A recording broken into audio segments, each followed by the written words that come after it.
Hello, hello, hello! Mga G-pungaw, yeah, baby! At dahil nga sa may copyrightiousness, yung ginawa naming kolaborasyon na Hesam Life, kung saan kinanta namin yung Johoy, ito o, panoorin nyo. O tama na, baka makapiright na naman. Alam nyo, nag-effort pa talaga kami mag-shoot nito kahit malayo kami sa isa't isa. Kaso ang nangyari nung pag-upload ko, ayan o, basahin mo. O diba, naloka ako? Kaya sabi ko sa sarili ko, di pwede masayang tong effort namin, ah? Kaya ayun, agad-agad ko siyang tinawagan para paluwasin ko siya dito sa Kubar, agad-agad, wag nang magpatumpik-tumpik pa. Boom, karakaraka. Nang sa ganon ay makapag-shoot kami ng aming sariling version ng viral na kantang Johoy. Gamit ang aming totoong boses. Yun talaga ang purpose namin dito. Ayun, pumayag naman siyang lumuwas agad-agad. O diba, uto-uto? Kaya agad-agad ko na ring hinanda ang aking mga costume na gagamitin para sa kantang ito. So heto, nagdala ako ng bayong, monopod, pamaypay na brown, at stripes na damit. Ganun kasi yung suot nung gagayahin ko na kumakanta. Tapos syempre, hindi ko pwedeng kalimutan yung baon ko pagpasok sa trabaho. Kasi papasok muna ako, no? Tapos pag out ko, saka kami magkikita. O siya, itabi ko muna ito sa may gilid at ako'y magfe-feminine wash na dahil matutulog na po ako.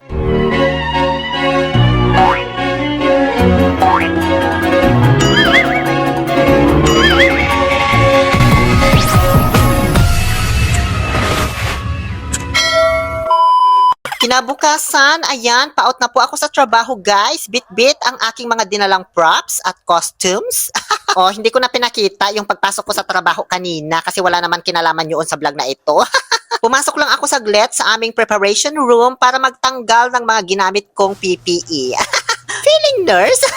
Tapos, nag-rehearsal lang ako saglit para handang-handa ako kapag nag-shoot na kami, ano. Hindi ako pwedeng mapahiya kasi ako ang nakaisip ng kabaliwan namin na ito, eh. Ansel se kagayawitan awit na halandong unsa. O tama na yan. Diretso ulit ako sa CR gaya ng dating gawi para mag-change outfit.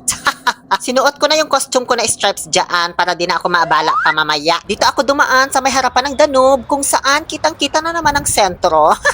Para pumunta sa may bus stop kasi magbabas na naman po ako papuntang Rahmania. Sa ngayon ay medyo siniswerte po ang akla dahil agad-agad may dumaan din na bus. Kaya ayan, nakasakay na ako habang nagmamaganda na naman. Shoutout nga pala kay kabayan na nakasakayan ko at natuwa ako dahil nakilala niya ako. Kaso di siya nagpa-picture sa akin. Napangitan siguro ito sa itsura ko nung nakita ko sa personal. At andito na po ako sa Rahmania. Antayin ko lang saglit dito sa may bus stop si Hesam Life dahil parating pa lang po siya. Galing Damam, Eastern Region bus din yung sinakyan niya. Nakakahiya naman kasi no kung siya pa yung maunang dumating dito. Eh ako tong taga Kubar, ang lapit-lapit ko lang. Samantalang siya galing Pandamam. Pumasok ako dito sa my bus stop waiting area para makaupo at sinamahan ko na rin ng konting practice na naman. Leonard, receive your king. Tapos lumabas din ako agad kasi parang hindi ako mapakali dito sa loob. Mag-isa ko lang ba? So dito ko na lang po siya inantay sa may tapat ng Aldawa Pharmacy. Hindi na ako nag-practice dyan, nagpaypay lang ako kasi parang naiinitan ako. Maya't maya ay dumaan na po yung bus na sinakyan niya, ang F6. O bumaba ka na dyan, baka lumampas ka ha? At ayan, magkasama na po ang dalawang tokmol. Ewan ko nga lang, ba't nakahawak kami sa mga dibdib namin? Di man kami magbabayang magiliw. Dito po kami dumaan sa may parang divisoria, dito sa may Rahmania. Hindi ko pa ito na ipapakita sa inyo, kaya binidyohan ko. O diba? Kompleto na dyan guys. May bilihan na ng wallet, cellphone, pa-repair ng relo, patahian, ukay-ukay, bilihan ng mga murang maleta, at kung ano-ano pa. Para ka lang nasa palengke sa Pilipinas ba? Dito na rin ako binidyohan ni Hesam ng aking pan-TikTok habang nagpapaypay. Tapos background music ko yung kantang Johoy, pero hindi ako nangaroling dyan. Ba't ako mga ngaroling? Hiyang-hiya na nga ako dyan habang binibidyohan, tas kakanta pa ako. Nakasalubong namin sila kabayan at nagpa-picture habang ako'y nagpapaypay, kaso naputol naman yung video. Napindot yata ni Hesam habang pinipicturan kami. Hanggang sa napunta kami dito sa isang madilim na CR sa may pyramid dahil ihing-ihi na po kami at punuan doon sa may Rahmania ang haba ng pila. Diyos ko, di mo alam na mayroon ding CR dito, no? Madami ding aura sa CR na ito. Ano ka ba, charot?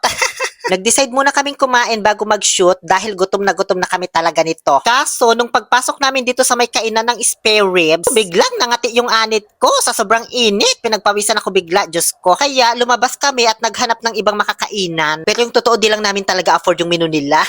Dito na lang kami pumunta sa may loob ng Rahmaniya Mall para di na kami mapalayo. At dito kami kumain sa may Similia Filipino Restaurant. Ang binili namin ay yung budget meal na may 2 ulam at only rice na for only 25 SR. At shout out po sa mga kabayan nating nagtatrabaho dito. Inaantay daw nila tong vlog eh. So maraming salamat po sa libreng pasabaw. Gutom na gutom talaga dito si Hesam guys kasi galing pa siya sa malayong biyahe. Kaya tignan nyo oh, syarap na syarap talaga siya sa kinakain niya. Kaya ayan, ubos. Nagligpit ang pinagkainan namin si Hesam kahit may tagaligpit naman para magmukha daw siyang matulungin. Alam nyo guys, pagkatapos namin kumain, noong nabusog na kami, doon kami nakaramdam ng pagod at antok kasi pareho po kaming kagagaling lang nito sa trabaho. Kaya sa halip na mamasyal kami sa Cornish at doon mag-shoot ng Johoy, minabuti na lang naming umuwi sa bahay upang doon na lang gumawa ng content. Diba? Nag-effort pa ako magbitbit ng props, di ko rin pala magagamit Dumaan lang kami saglit dito sa may Lulu para bumili ng niyog kasi gusto ko siyang patikimin ng aking specialty na palitaw. Siya yung pinakuha ko ng niyog kung marunong ba talaga tong dipungal na ito. Ay, wag mo na kasing alugin at pakinggan kung ano yung mabigat dyan, yun na yun. Ay, Diyos ko, inamoy pa talaga. Ano yan lang ka? Hindi na inaamoy ang nyog. Oy, okay na nga yan, tara na. Pagkatapos naming mamalengke, ay pinag-withdraw ko muna siya dahil inubos ko na yung budget niya para sa akin. At dahil sa malapit lang ang lolo sa accommodation namin, nilakad lang namin ito pauwi. Habang pinagchichismisan at ginajudge namin lahat ng mga taong nakakasalubong namin dito sa park. O, gawain nyo din yan, di ba? Kapag kasama nyo yung close friend nyo. O, andito na kami. Lalo akong napagod, Diyos ko. Pinaghugas ko na agad-agad ng kamay si Hesam kahit pagod siya dahil magsisimula na kaming magmasa ng malagkit na gagawing palitaw. Unahin muna namin magluto, mamaya na yung shooting.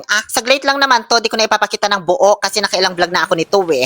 Tinuruan ko si Hesam kung paano magmasa ng glutinous rice flour pero ako ang naglagay ng tubig, baka di niya matansya, masobrahan pa niya. Tapos hinayaan ko na siya, bahala na siya sa buhay niya dahil sinimulan ko ng magpakulo ng tubig para paglutuan ng palitaw at sinabayan ko na rin ng pagtusta ng sesame seeds. Nung matapos na niyang masahin, tinuruan ko na siya kung paano magbilog-bilog gamit yung estilo ni Steven Bansil kaso ayaw niya. Nag-enerty siyang dipungal siya, Diyos ko. Napansin kong mabagal siya magbilog-bilog, nakalima na ako, hindi pa siya nakaisa, Diyos ko. Kaya inutusan ko na lang siyang biyakin yung niyog at kudkurin na lang niya para may silbi naman yung pagpunta niya sa amin, charot. So dito ko na lang dinalaman na mas magaling pa pala ito magbiyak ng niyog kesa sa akin. Nakadalawa o 3 hampas lang siya, okay na, samantalang ako nakakasampung hampas yata ako dyan. Hinigop niya yung tabol. O, masarap, di ba? Ngayon, try naman natin dito sa pangalawang niyog na ikaw ang pumili. Walang sabaw. Wala? O, nagtaka ka, di ba? Kunti lang yung sabaw. Ngayon, higupin mo. O, di ba maasim? So, ito yung pagkakamali po namin. Kinudkod na ni Hesam yung niyog, pero hindi niya natapos kasi sira-sira na yung pangkayod ko. Diyos ko, tumatalsik. Tapos di niya kabisado. Kaya nung matapos kong bilog-bilugin yung malagkit, siya na inutusan kong magpakulo dahil ako ang nagtuloy nung kinakayod naming niyog. Kaso, nahirapan din talaga ako guys kasi hindi na pala kumakapit yung rubber sa ilalim. Yung kudkuran ko kaya gumagalaw siya tapos minsan tumatalsik pa. Diyos ko. Kaya ayun, nagtulungan na lang kaming dalawa kahit hirap na hirap kami. Sus Mariosep. Ayan no, dinidiinan niya ng maigi yung kudkuran habang ako yung nagkakayod. Nakasurvive naman kami kahit papaano. Nakakuha kami ng isang platong kinayod na niyog, kaya okay na yan. Sinimulan na naming isawsaw yung mga pinalitaw na palitaw ni Baidadaw sa niyog. Kaso, nung tinikman ni Hesam, yung mga naisawsaw na namin sa niyog, meron daw lasa. Sabi ko natural, may dila ka kaya magkakalasa talaga yan. Diba? Lahat naman ng pagkain may lasa Yun pala, iba daw yung lasa. Diyos ko, linawin mo kasi. Dahil pala ito doon sa pangalawang niyog na maasim yung tabol. Sira na pala yun, Diyos mio. Akala kasi namin yung sa ibabaw lang ang maasim. Yung sa ilalim pwede pa, yung pala hindi na. Kaya buti na lang ay hindi pa namin kinudkod lahat yung naunang niyog na matino. Kaya ayan, pinagtulungan ulit namin na kudkurin. At nakakuha pa rin naman kami kahit papaano ng isang plato ulit. At yun po ang inilagay namin doon sa natirang palitaw. Kaya ayan, 2 plato po ang nagawa namin. Isang maasim at isang matamis.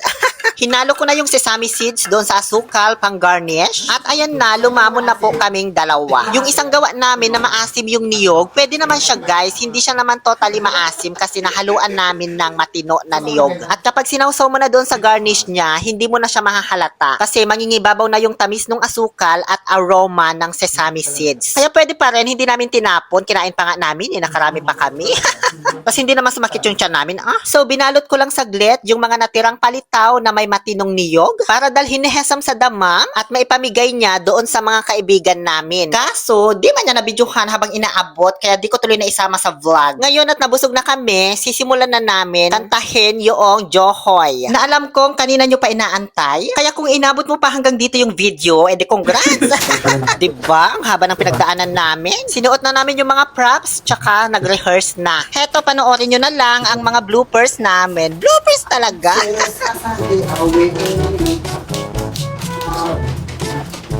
Kulang sa energy, isa pa. Ano na tayo? Kasi brown ang hindi naman. Ansel, sasabi away. May energy nga, natatawa naman. O, so paano yan? Nalito na naman kami. Matatapos ba namin ito? Sayaw na nga muna ako. Anselang hokage awitan, awit na halandongon sa tanang Pasko.